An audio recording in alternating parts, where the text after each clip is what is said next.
Hello again, and welcome to part two with my discussion with Mark Fujiwara.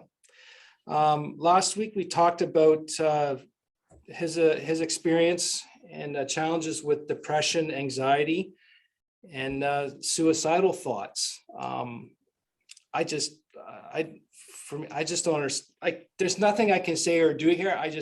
All I can do is empathize. I can't imagine going through that experience, and for you to be able to talk about it openly, especially on a platform like this where it goes all over the place, all the power to you. And I got tremendous respect for you for doing it, because this is a topic that needs to be discussed, especially among men. Men and mental health seems to be an oxymoron and a taboo in the world. So before we get going too much, I just want to welcome you again, Mark. Welcome again to the podcast. This episode is sponsored by CADAC, the Center of ADHD Awareness Canada. And so I want to talk about men and mental health and how it's taboo, but at the same time, you said at one point, depression equals my human mind is working its survival instincts to keep from succeeding the next level. Oh, yes. So as an entrepreneur, that makes a lot of sense, but at the same time, I want survival instincts. And when I read that, my emotional dysregulation, or when I explode or I do certain things, something's triggered. And in a way, I'm in survival mode, because that's almost the part of your brain that's your ancient brain, your fight or flight, your survival mode. Either you fight, flight, or freeze. Right. Does that make sense? Absolutely, yes. So I'm just going to correlate here, but depression, anxiety, any of those mental conditions, you have to survive. Either you fight, flight, or freeze. And that's why it's very important for people to get therapy, to get on a treatment plan. Treatment plan, like we talked before, is not only medication, it's one-on-one work and talking with people. So do you want to explain more about what you meant by it, besides just the survival instincts, but how you gets you to be selective as an entrepreneur? Okay, so that's that part of depression, anxiety coming into when things are starting to go really well was very perplexing to me. In fact, I didn't know what was really going on, because that's when where it's kind of opposite trigger, right? So it's like, why am I depressed when everything's going well? Yeah. So one of my coaches, Dr. Jeff Spencer, he coaches some amazing, very famous, successful individuals. He's been such a godsend to me. We were starting, this is kind of early on in our working together, and we were really uncovering some things where, hey, things are going really well, you're trying to get to that next level, and then all of a sudden things start to happen which are a little strange. Like you're feeling really depressed, you're feeling anxious, you feel like you don't want to do anything, you feel like stuck in the mud, low energy, procrastination. And Coach Jeff really simplified this in terms of, well, your survival instinct, what he calls the human brain.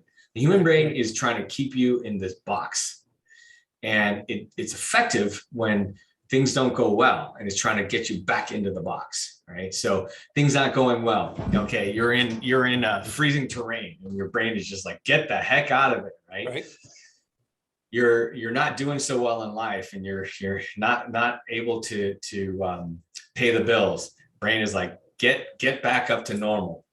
Now the same thing happens, and almost the same chemicals fire off when things are going well. Okay, I said about cold, now it's hot, and when you're trying to get hot, your mind is saying, get back down to normal. Now, the same thing happens when you're going to an uncharted territory that is very positive, right? Business, relationships, health, whatever the case may be, your brain is going, no, don't do those things. So what happens is your human mind survival is trying to throw everything out there that is going to bring you back down to this comfort level. And for me, and for a lot of individuals out there, it reverts to the things that typically when you have these chemical imbalances. For me, it's depression. Like now that I know that it's happening, it's very, you're aware, a lot easier.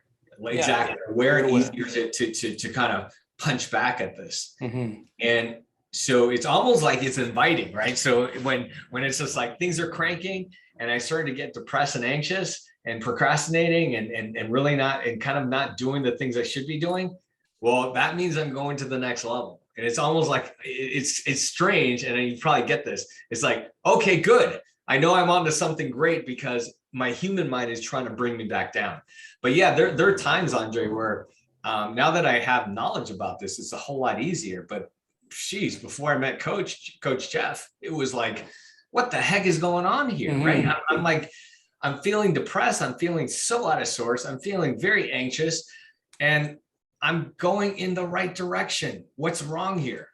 And That's a common thing with us entrepreneurs. Oh yeah, man. Things are going well, but I think I never realized that. But so what you're explaining was your brain has a comfort level.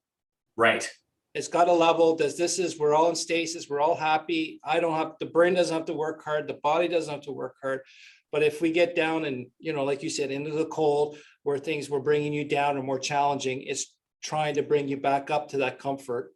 But even when you're doing a bunch of success and happy stuff, but that's not a normal comfort level, then your brain's actually trying to bring you back. Is that correct? That's correct. The brain, instead of three-dimensional, it's two-dimensional. The brain does not know, like, if the direction outside of the comfort zone is positive or negative. It just knows that it's off balance. So exactly. It's our mind. If we put a positive or negative connotation to it, that's very interesting. Exactly. That's very interesting. So even a positive experience can still bring on depression or an anxiety. Actually, I know quite a few people that, the more positive success that they're having creates more anxiety. So then your comfort level is less, so self-sabotage it to bring it down. Exactly. Holy Use crap. any trick in the book too. The brain is really, is very efficient at that. Yeah. So it's like, oh, you press snooze on the alarm. Oh, that didn't work. The guy's getting up out of bed right now. Okay. All right. Let's throw some anxiety. Oh, that's not working. Okay. Let's put some depression. Let's put more depression in there. Right. But that's a brain's way of protecting you. It's trying to protect you at a level that you were comfortable at one point. Outside the comfort zone and uncertainty, brain doesn't like that. Because, hey, if you get too uncomfortable, you're going to get killed by the animal out there, right? Mm-hmm. I was having a conversation with someone a while back, and I was saying, I don't think it has to do with my diabetes. It's like, with all the research I've done, I got diagnosed 3 years ago, and I don't think our bodies evolved enough to be able to take in all this excess carbs. Right? So I don't think our brain has evolved to the point where we are technology-wise and how advanced our society is. That's right. That's absolutely. We're having that constant struggle. So, hey, the more I'm talking about this, I have a lot more better ideas. Like, this is it sounds like society. Well, actually, they're already postulating that society, the way we've advanced so much and quickly, is causing a lot of the mental health issues. That's right. More so than it was back in my grandfather's day. They didn't have preservatives in their food too. Yeah, there's that too. Yeah, that's a whole different episode. But yeah, like, I think that's with my experience last few years with therapy, and I think I've always done this subconsciously, but now I've been more aware, and I can refine this skill I have, is identifying the true issue that needs to be solved. So for all those years, my psychiatrist told me I shouldn't have graduated engineering with the severity of my ADHD, and I shouldn't have had successful companies. But I created a lot of systems and mechanisms to overcome my undiagnosed ADHD unknowingly. So what I ended up doing now is, like, when I do engineering work, I go right down to the core of the problem. I hate band-aiding symptoms, and I'll go right to the core of the problem. But I never realized what I do is actually find triggers. And so right now what I do is I look for triggers. Yep. Because me exploding or me getting frustrated, that's the symptom. Yeah, exactly. Right. So what is causing me to trip? Like, one example is like me being late to work all the times. I can't find my stuff in the morning. Is it late because I woke up late? No, I'm waking up on time. Is it because my toothbrush? No, it's my clothes are no, it's not that. It had to do with the fact that everything I needed to go to work was never in the same spot. I spent all this time trying to find it. And all I changed, that was the trigger, was that right before going out the door, I didn't have everything. Therefore, I have my hat on the hutch, everything I need to go out the night. That's not out, that's outside of my bag, because everything's packed the night before. So I just get up, get my stuff, and I'm gone. I don't have to think about it. But the trigger was not having everything I needed in one spot. Not the fact that I was, try late for work, turn your alarm on, stop snoozing, all that stuff. So, but triggers is very key. If you can understand that trigger. I remember when I started my first engineering company, Jade Engineers, which was just another damn engineer. I looked myself in the mirror and I said, what are things that I don't like about myself? One was I can, get snarky. Now what I know now is emotional dysregulation. But then I work backwards and say, what causes those situations to occur? And then I work to avoid those. Yeah, great insight. But at least now identify, goes, the situation is starting to happen or is about to occur. What can I do to prevent it? Or now that I know, I got to keep myself in check. And I think Right. that's you change your brain chemistry by having those systems in place. Exactly. So why is it if a bunch of guys are sitting around having a bunch of beers, drinks around hockey, we never talk about mental health. And if someone brings up something about it, they're either ridiculed or they're making fun of someone else who's going through a tough time. In a group setting, you're absolutely right. I think I actually, I thought of something as when we were talking last about how men don't want to admit to any kind of mental health struggles, because it's kind of like the chink in the armor kind of thing. It's just like you're held, and especially in my culture, Japanese culture, like the men, they're bulletproof, strong, powerful. Family. There's nothing. And mental health, like, I get anxiety. It's just like, you might not be able to protect the family now, which is just failure. Interesting though, because I thought about what was the first time I actually talked to a kind of another guy, and it was, I used to run marathons and I was in this running club, amazing group of guys and gals. But the point is that I was running around the track one day and usually form groups in terms of who's fast and who's not. And one of the guys that I was running with, we just started talking because we were jogging for 2 times around the track. And I don't know how it really came about, but it was almost to the point where we just started sharing things about, I saw this guy as, he had his own business, he was bulletproof. Mm-hmm. And then I started sharing like, I got this divorce and man, it's been a struggle, man. It's been tough. It's been really, really, and I just got transparent with the guy. And he says, yeah, me too. I'm not going through a divorce, but just having, 3 kids and just trying to manage that. And he says, sometimes I feel like I'm going to succumb to the pressure. And I said, hey, what do you mean by that? And so we started talking, and then all of a sudden it got into a discussion about the fact that this guy suffers from anxiety repeatedly. And that's the reason why he runs, is the fact that he had so much anxiety that he had to do something about it. The only way that he could not feel anxiety was when he ran. And then I started opening up about depression. And then all of a sudden, it's like, oh my gosh, this is a guy that has, similar, it was almost to the point where you can kind of see this escalating. Mm-hmm. And we started to kind of reveal one thing about ourselves. And then it was just like full transparency. In a one-to-one setting like that, which is how I share my story which is with 1 or 2 people in a Zoom room or in a room, physical room itself, easy. And if you get a group of guys together though, and I start to raise my hand, it makes other people in the room uncomfortable. And they're going to look around the room, and then maybe somebody else is feeling the same way. But because of the way that males are brought up, to not have, it's like unacceptable to have this. And you're going to be not only unacceptable that you can't take care of your family, but you're going to be ridiculed by your peers, which is what my charity is all about, which is just like, come on, make it acceptable. We need to make it acceptable to be okay to kind of just share exactly how we're feeling. Yeah, like that never hit me until you said it, but it makes other people uncomfortable. Yes. So what would make them uncomfortable? Like, I know for me and you, it's not uncomfortable for us, but No. You know,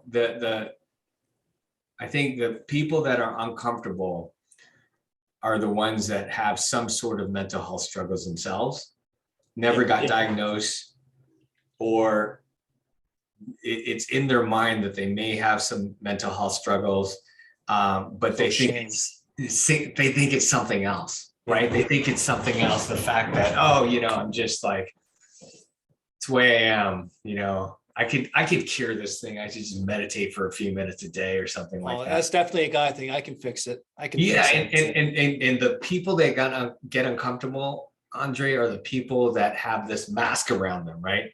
They have this male mask that says, I'm all male inside. Yeah. But we're not 100% male inside. Whereas there's no female that's 100% female inside. And even male to female, I shouldn't use those terms, but it's more of that mask around them. They have this mask and they're hiding behind the mask. They're hiding something behind the mask, and that's why they're uncomfortable. Now, if there's nothing to hide, right? If there's nothing to hide, and they're able to feel comfortable to share it, they're not going to be uncomfortable. Those people aren't going to be. It's people that have that mask around them, and to in their mind to make sure that mask does not get broken through. Their way of achieving that is making fun of the people that are revealing something about themselves. Yeah. The mask is a definite great symbol, or I forget the fancy literary word, but analogy. Because the other thing too is I think what you're saying, why they're uncomfortable, I think is bang on. I would probably say that's a good 95% of the people. But at the same time too, like we talked earlier, was how do you react? What do you do? What do you say? I think some people might be uncomfortable in a situation. But yeah, in a group setting, definitely there's ridicule amongst guys, especially if one is starting to show weakness. Right. It's not right now, society is not it's not quite accepting that a vulnerable person or man who's struggling is worth the time, or where was I going with that? They're weak. Sorry, that was a simple word. You know, we still see vulnerable males who are struggling as weak, and they must be ridiculed. You know, interesting enough too, as you were saying that, it's two different type of males, where the males that don't get it and the males that get it. Okay, so the males that get it, they might not be suffering any kind of mental health struggles, but the ones that get it are super comfortable with their own self. They don't need to prove anything, right? They're super comfortable, super secure with their own self. They know themselves and they're okay with it. Good and bad. They accept themselves for who they are. Yeah. And look, it has to do with mental health. It has to do with a lot of other things. I'm very aware of comments that are made to me in ways that are encouraging comments or comments to try to knock me down. Yeah. Now, there is not one instance where someone has a comment to me that's trying to knock me down, knock me down from this level down to this level. The people that are doing that 100% are the ones that are not completely secure or comfortable with their own selves. And they always have to prove something. And the only way that they can prove it, or the only way they can make themselves better, is to ridicule the people that who are working on themselves. Exactly. I remember that as a kid. Anyone who wanted to work on themselves was ridiculed by my parents' generation. Yeah, and the other thing too is that I can almost, like, if I start to talk to somebody and I know that they are doing things, they're succeeding, and they're very comfortable with where they are and where they're going to be, and they're very secure with themselves, I can tell them anything, and I know 100% I'm not going to be ridiculed. Whereas on the flip side, you have individuals that You always need to prove to other people that they're better than the other person. Yeah. And they'll do anything to do that. Those are the people you can expect ridicule from them, or some sort of negative type of comment, backhanded comment, if you will. Yeah. And you're right. I think it's hard work, and it's very tough, and it's to work on yourself. To work on yourself, you have to look yourself in the mirror and be honest. This sucks about you. Yeah. But the courage is actually, what do I do about it? Right. And for you to be self-aware, self-confident, understand, like, there's good parts, there's a lot of great parts about a person, and there's some bad parts about it, but it's a yin and yang. You can't get rid of all the bad parts to be good. You got bad parts, you got to accept it. You try to minimize it, the effect of others, as much as you can. But in the end, like you said, someone who's comfortable with themselves, they know the good and the bad sides, and they're okay with it and still move on. Yeah, very key. But it takes a lot of effort and courage to work on yourself and get help.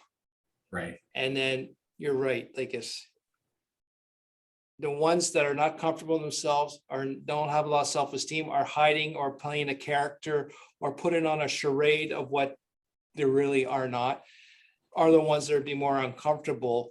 And it's making it very difficult for men to open up and talk about it. So I got a lot of respect for you for starting that charity to bring that awareness out.